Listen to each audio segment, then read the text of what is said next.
Hey, it's Friday evening. You know, it's time to introduce you to another everyday hero here at Channel 3 this week. Scott Hayden's going to tell us about one man who at one point in his life needed a miracle. Doesn't that happen to all of us?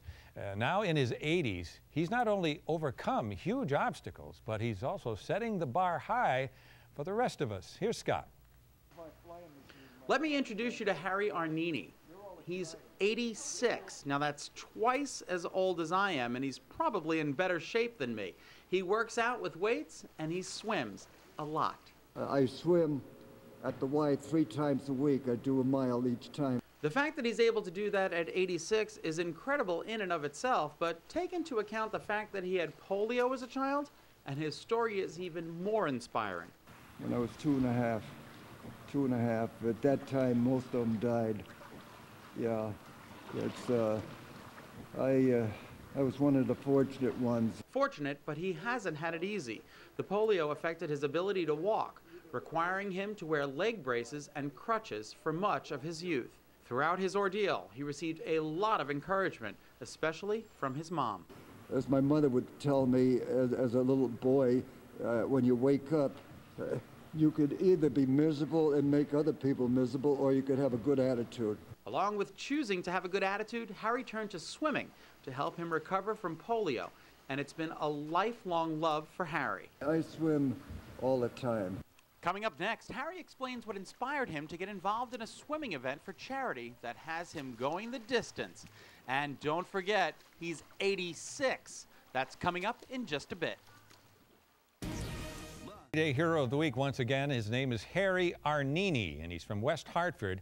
He just came back from Cape Cod after completing a long-distance swim for charity. Now, lots of people take long swims or long runs for charity.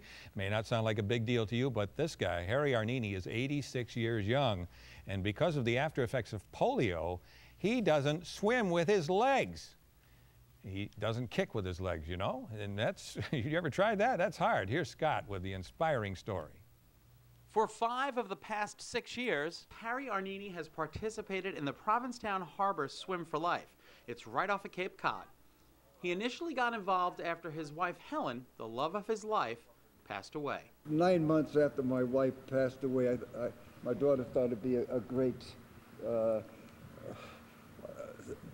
it'd be great for me to get involved in something that would be benefiting someone, you know. Harry has raised thousands of dollars by making the 1.4-mile swim. It's quite an endeavor for Harry. Because of the after effects of polio, he doesn't use his legs when he swims. And then there's the fact that he had major heart disease back in 1993.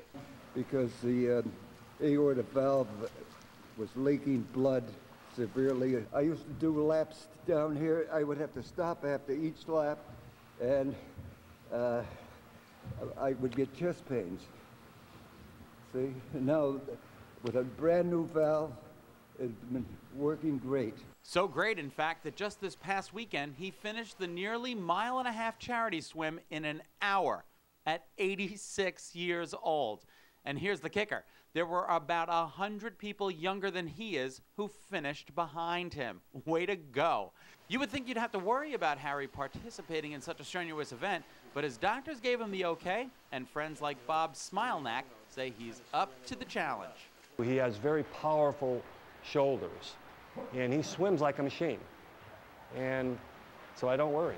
For being such an inspiration to old and young, and for raising all that money for charity, you, Harry Arnini, are our Everyday Hero of the Week. Congratulations.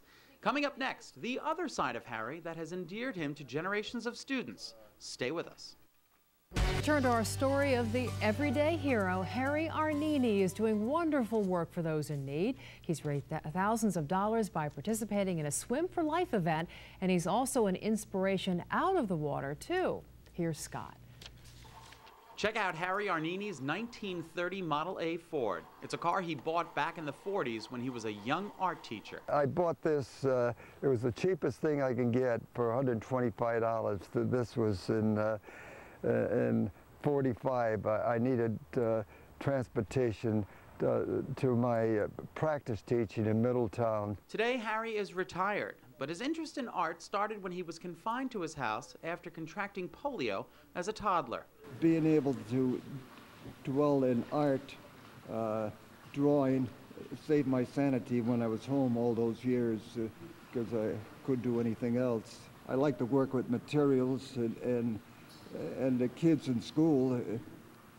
I was able to reach them if they made successful little projects. Harry's fellow teachers, including longtime friend Jerry Sullivan, admired how he connected with his students. He was very well liked, very devoted. All the people that I've met that were students of his have nothing but high praise. Jerry, who was involved in antique car clubs with Harry, says Harry is always offering a helping hand. Even, you know, he's been sort of handicapped with his leg and everything. Harry never shied away from offering his services, doing anything and everything he could for him. And that's why we are wild about Harry. If you want to support Harry's Swim for Life, log on to our website to find out how.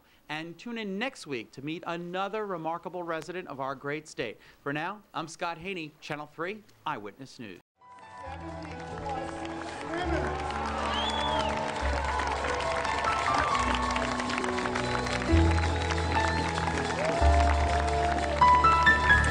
All the swimmers, I'm glad to report, made it home safely. An estimate for how much was raised was $150,000.